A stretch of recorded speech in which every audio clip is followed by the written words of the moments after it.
Hi friends, welcome back to the channel. ഇന്ന് രാവിലെ എൻ്റെ അമ്മ എന്നെ മെസ്സേജ് അയച്ചപ്പോഴാണ് എനിക്ക് സമ്മർ വെക്കേഷൻ ഓർമ്മ വന്നത് കേട്ടോ. എൻ്റെയൊക്കെ കുട്ടിക്കാലത്ത് സമ്മർ വെക്കേഷനിൽ ഞങ്ങൾ അമ്മമ്മയുടെ വീട്ടിലായിരുന്നു. അമ്മയുടെ വീടുണ്ടല്ലോ, അവിടേക്കായിരുന്നു പോയിരുന്നത് കേട്ടോ. ഞാനും എൻ്റെ അനിയനും കസിൻസും ഒക്കെ അവിടെ കൂടും. അപ്പോൾ അപ്പൂപ്പനും അമ്മൂമ്മയും അവർ നമുക്ക് വേണ്ടതൊക്കെ കൊണ്ടുതരും. അപ്പോൾ നമുക്ക് വേണ്ട ഫുഡൊക്കെ ഉണ്ടാക്കും. പിന്നെ നമ്മളും അവരെ അമ്മമ്മേനെ കുറേ ജോലികളിൽ സഹായിക്കും, കളിക്കും. അതൊക്കെയാണ് നല്ല നല്ല ഓർമ്മകളാണ് കേട്ടോ സമ്മർ വെക്കേഷൻ്റെ. പിന്നെ അവിടെ ഒരു ഫെസ്റ്റിവൽ ഉണ്ട്, പുത്തൂർ ജാത്ര എന്നാണ്, മഹാലിംഗേശ്വര ടെമ്പിളിലുള്ള അവരുടെ ഒരു ഫെസ്റ്റിവലാണ് കേട്ടോ. ഇവിടുത്തെ പൂരം ഉത്സവമൊക്കെ ഇല്ലേ, അതുപോലെ തന്നെയാണ്. അപ്പോൾ അപ്പൂപ്പൻ ഞങ്ങളെയും കൊണ്ട് പോകും കേട്ടോ. അമ്മമ്മ അങ്ങനെ വരാറില്ല, പോവും, വൈകുന്നേരം പോയിട്ട് തിരിച്ച് വരും. പിന്നെ ഈ നമ്മുടെ റൈഡ്സൊക്കെ ഉണ്ടല്ലോ, ഈ ഇതിലൊക്കെ വരുന്ന ഉത്സവ പറമ്പിലൊക്കെ വരുന്ന അതിലൊക്കെ കൊണ്ടുപോയി ഇരുത്തും, നമുക്ക് വേണ്ടതൊക്കെ വാങ്ങിത്തരും. അങ്ങനെ അപ്പൂപ്പൻ്റെ കൂടെയായിരുന്നു വെക്കേഷൻ്റെ സമയത്ത് സഞ്ചാരം. അപ്പോൾ ഇന്ന് എൻ്റെ അമ്മ ഇങ്ങനൊരു അയച്ചു കേട്ടോ, ഫോട്ടോ. അതായത് അമ്മ ഇന്നലെ പോയിട്ടില്ല. ഈ ഏപ്രിൽ 17 അവിടുത്തെ ഉത്സവം, ഒരു 10 ദിവസമൊക്കെ ഉണ്ടാവും. അപ്പോൾ അമ്മയ്ക്ക് വേണ്ടിയിട്ട് കൈനീട്ടം ചെറിയമ്മേൻ്റെ കയ്യിൽ അപ്പൂപ്പൻ അയച്ചു കൊടുത്തിട്ടുണ്ട്. അപ്പോൾ അമ്മ ഭയങ്കര ഇമോഷണലായിട്ടോ. മീൻസ് ഈ ഒരു പ്രായത്തിലും അപ്പൂപ്പൻ മക്കൾക്ക് കൊടുക്കാറുണ്ട്. മീൻസ് ആൾ ഇപ്പോഴും അധ്വാനിക്കേണ്ട ഒരു കാര്യമില്ല.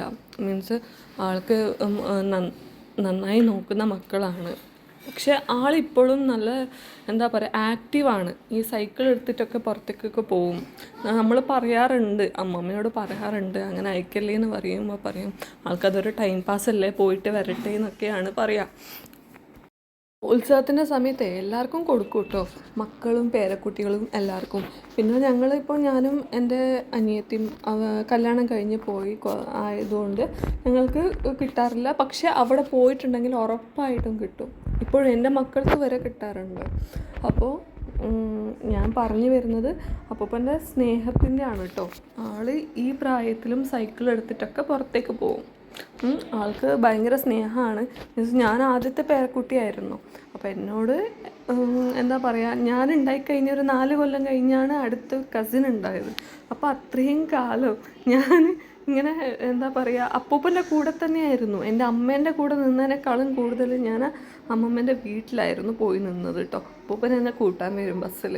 ലീവുള്ള ദിവസമേ, ആൾക്ക് ബിസിനസ്സാണ്. അപ്പോൾ ലീവുള്ള ഒരു ദിവസം ആൾ ബസ്സിൽ എന്നെ കൂട്ടാൻ വരും. എന്നിട്ട് എന്നെ കൂട്ടിയിട്ട് പോകും. അതായത് ഈ 365 ദിവസം ഉണ്ടെങ്കിൽ അതിൽ പകുതി ഞാൻ പുത്തൂരിലായിരിക്കും. ഇപ്പോൾ എന്താണെന്ന് വെച്ചാൽ നമ്മൾ കണ്ടാൽ വീട്ടിലേക്ക് പോവും, അല്ലെങ്കിൽ ഏതെങ്കിലും ഫംഗ്ഷന് എൻ്റെ വീട്ടിലേക്ക് വന്നാൽ മിണ്ടും, 1 മിനിറ്റ് മിണ്ടും, 2 മിനിറ്റ് മിണ്ടും, അതിൽ കൂടുതൽ സംസാരിക്കാൻ പറ്റാറില്ല.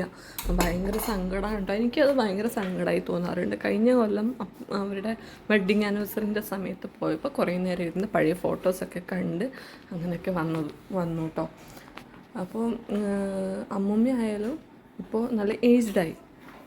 പിന്നെ വെക്കേഷനിൽ നമ്മൾ മെയിൻ പരിപാടി എന്ന് വെച്ചാൽ അമ്മമ്മേനെ സഹായിക്കും. അടിച്ചു വാരാൻ, തുടക്കുക, പാത്രം കഴുകുക, അത്രേ ഉള്ളൂ കേട്ടോ. പിന്നെ അമ്മൂമ്മ ഇങ്ങനെ കൊണ്ടാട്ടമൊക്കെ ഉണ്ടാക്കും കേട്ടോ. എത്ര വെയിലായാലും ആ ടെറസിൻ്റെ മുകളിലൊക്കെ ഇരുന്ന് ഉണ്ടാക്കുന്ന കാണുമ്പോൾ പാവം തോന്നും, സത്യം. അപ്പോൾ ഇപ്പോൾ അതൊക്കെ ആലോചിക്കുമ്പോണ്ടല്ലോ, എന്നെ കൊണ്ട് ഇങ്ങനെ വെയിലത്തെങ്ങാനും ഇരിക്കാൻ പറ്റൂല. മീൻസ് നമ്മളിപ്പോൾ ഒന്ന് വെയിലത്ത് ഇറങ്ങണമെങ്കിൽ സൺസ്ക്രീൻ ഇട്ടിട്ട് ഇറങ്ങാറുള്ളൂ അല്ലേ. അപ്പോൾ അങ്ങനെ ഇപ്പോൾ നമ്മുടെ ഉത്സവമാണ് കേട്ടോ ഇവിടെ. ഇത് ഉത്സവത്തിൻ്റെ വീഡിയോസാണ് കേട്ടോ. എൻ്റെ ബ്രദർ ക്യാപ്ചർ ചെയ്തതാണ് ഈ വീഡിയോസൊക്കെ. ഓരോ അമ്പലത്തിലേക്കായിട്ട് പോകും കേട്ടോ.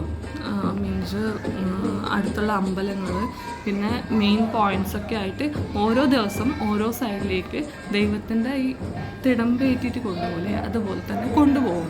എന്നിട്ട് അവിടെ വെച്ചിട്ട് പൂജ ചെയ്യും. അപ്പോൾ നമ്മുടെ അമ്പലത്തിലേക്ക് വന്നതാണ് കേട്ടോ ഇത്. ഈ ഉത്സവത്തിന് അവിടെ ജാത്ര എന്നാണ് പറയുക കേട്ടോ, പുത്തൂർ ജാത്ര. ഓക്കെ,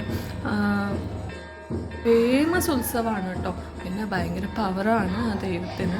നമ്മളിപ്പോൾ ഇങ്ങനെ ഗുരുവായൂരപ്പ എന്നൊക്കെ പറയൂലേ, എന്തെങ്കിലും നമ്മൾ മനസ്സിൽ ആലോചിക്കുമ്പോൾ, എന്തെങ്കിലും നമ്മൾ പ്രാർത്ഥിക്കുമ്പോഴൊക്കെ. അപ്പോൾ അവരൊക്കെ പ്രാർത്ഥിക്കുക എങ്ങനെയാണെന്ന് അറിയോ, ദേവാ മഹാലിംഗേശ്വര എന്ന് പറഞ്ഞിട്ടാണ് പ്രാർത്ഥിക്കുക. മീൻസ് ആ ദൈവത്തിനെ അത്രയ്ക്കും വിശ്വസിക്കുന്ന ആൾക്കാരാണ് എല്ലാവരും.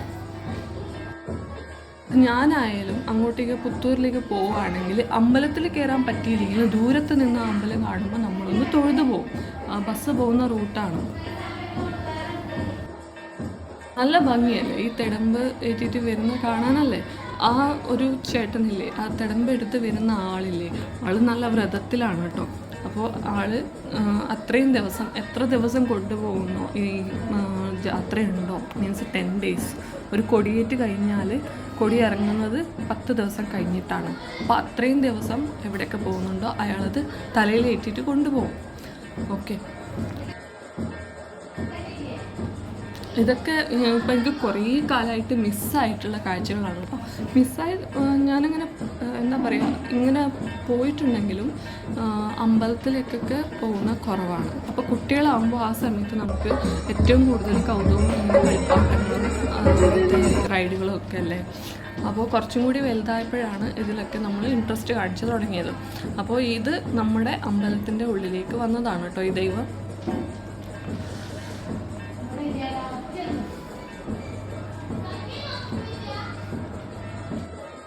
അപ്പോൾ ഇതിൻ്റെ ഒരു വിശ്വാസം എന്താണെന്നറിയോ, ഈ കൊടിയേറ്റ് കഴിഞ്ഞിട്ട് നമ്മൾ ആ നാട്ടിലുണ്ടെങ്കിൽ കൊടി ഇറങ്ങുന്നവരെ നമ്മൾ ആ നാട്ടിൽ നിന്ന് പുറത്ത് പോകാൻ പാടില്ല.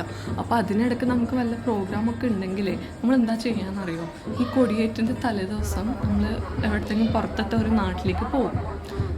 എന്നിട്ട് ഈ കൊടി ഏറിക്കഴിഞ്ഞിട്ട് പിന്നെ കുറേ സമയം കഴിഞ്ഞിട്ട് നമ്മൾ തിരിച്ച് വീട്ടിലേക്ക് വരും. അങ്ങനെയാണ് ചെയ്യുക. മിഡിലായിട്ട് എന്തെങ്കിലും ഫങ്ഷനൊക്കെ ഉണ്ടെങ്കിൽ അങ്ങനെ ചെയ്യും. അപ്പോൾ ഇത് ഭയങ്കര വിശ്വാസമുള്ള ഒരു ദൈവമാണ് കേട്ടോ. അപ്പോൾ ഈ വീഡിയോ അവസാനിച്ചിരിക്കുന്നു. Thank you for watching. ഈ വീഡിയോ നിങ്ങൾക്ക് ഇഷ്ടമായെങ്കിൽ ലൈക്കും കമൻറ്റും സബ്സ്ക്രൈബ്